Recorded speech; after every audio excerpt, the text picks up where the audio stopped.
Human Nature. These four books explain what we actually are, from biology, psychology, fiction, and philosophy. And it's not pretty. Let's break them down. The Selfish Gene by Richard Dawkins. This book came out in 1976, and people are still arguing about it. Dawkins is an evolutionary biologist, and his argument is simple but kind of brutal. You're not in control. Your genes are. You're just the vehicle they use to survive and replicate. Everything you do, everything you feel, it's all in service of keeping those genes going. Here's the core idea. Genes are selfish. Not you, your genes. A gene that makes you do things that help it spread will stick around. A gene that doesn't, gone. So over millions of years, the genes that survived are the ones that programmed organisms to protect them, feed them, and most importantly, reproduce them. Dawkins uses this example. Why do parents sacrifice for their kids? Feels noble, right? But from the genes perspective, it's just math. Your kids carry half your genes. Protecting them equals protecting copies of yourself. It's not love, it's genetic self-interest. Same with why we help siblings more than strangers. They share more of your genes. The closer the genetic relationship, the more we're programmed to care. It sounds cold because it is, but that's the biology underneath all our nice feelings about family. Then there's altruism, helping people even when it costs you something. Dawkins asks, if genes are selfish, why do we see altruism everywhere? Animals warning others about predators, people donating to charity, soldiers throwing themselves on grenades. Shouldn't evolution have killed that off?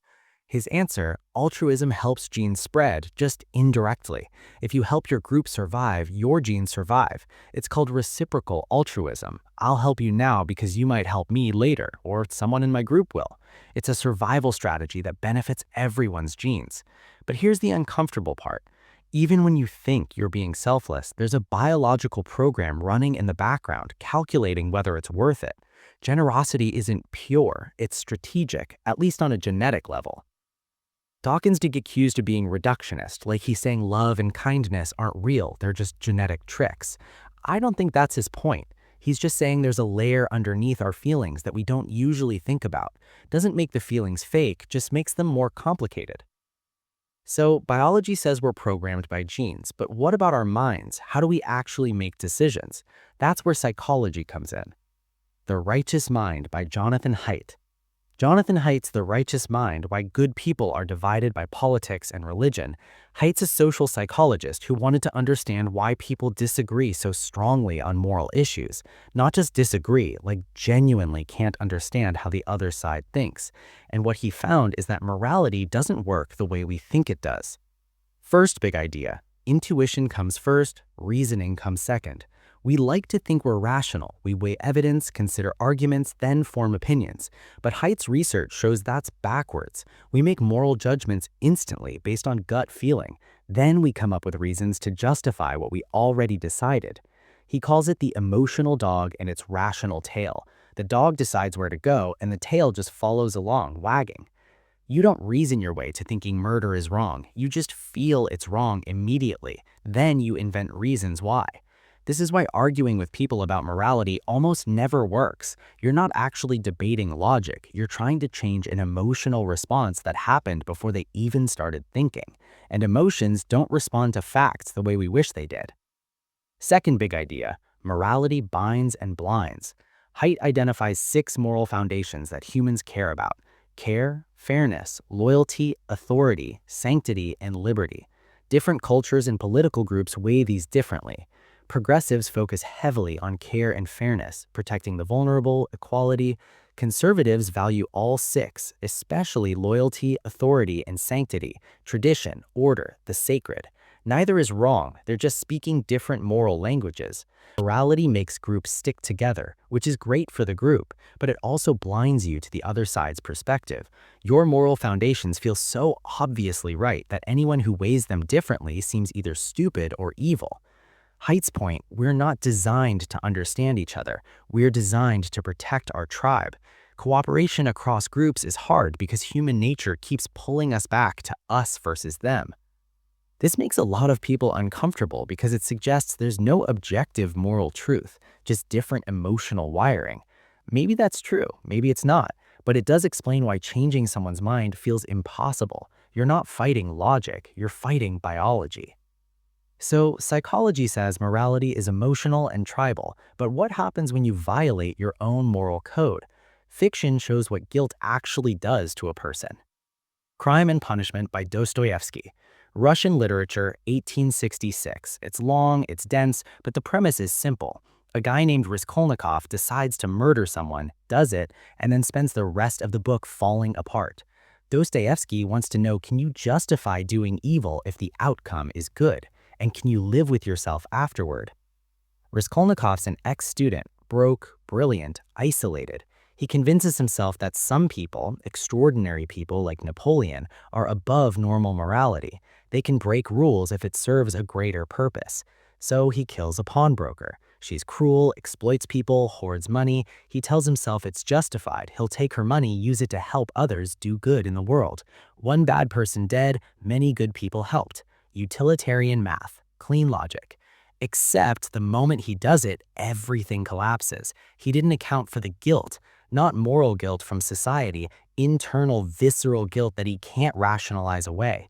His mind starts breaking down. He gets feverish, paranoid, can't sleep. The logic that let him kill doesn't protect him from the consequences inside his own head. Dostoevsky's showing that conscience isn't optional. You can't just decide you're above it. It's built in. The second half of the book is Raskolnikov trying and failing to justify what he did. He keeps going back to his theory that exceptional people get to break rules, that he did it for a reason. But it doesn't work. The guilt eats him alive anyway. He's not exceptional. He's just a guy who killed someone and can't undo it. Dostoevsky's argument, you can't outsmart your own conscience. It's built in. And this is fiction showing what psychology backs up. Humans have guilt responses that logic can't override. You can justify anything in theory, but your nervous system doesn't care about your theories. It reacts anyway. Dostoevsky was religious, so he'd say guilt is evidence of some moral order in the universe. You don't have to buy that, but the fact that guilt destroys Raskolnikov even when he thinks he's right, that's real. Conscience exists whether you believe in it or not. So, fiction shows guilt is inescapable, but philosophy asks, what if guilt itself is just another construct? What if morality is something we made up? That's where Nietzsche comes in. Beyond Good and Evil by Friedrich Nietzsche. Nietzsche is a German philosopher from the late 1800s, and his whole project is tearing down traditional morality.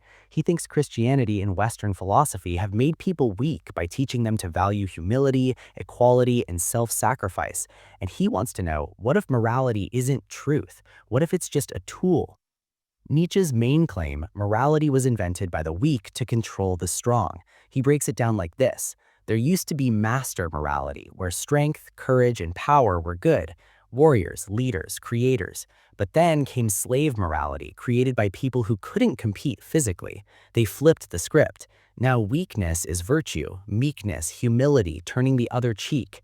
Christianity's a perfect example. It took everything the strong valued and called it sin. Pride, bad. Ambition, bad. Power, corrupting.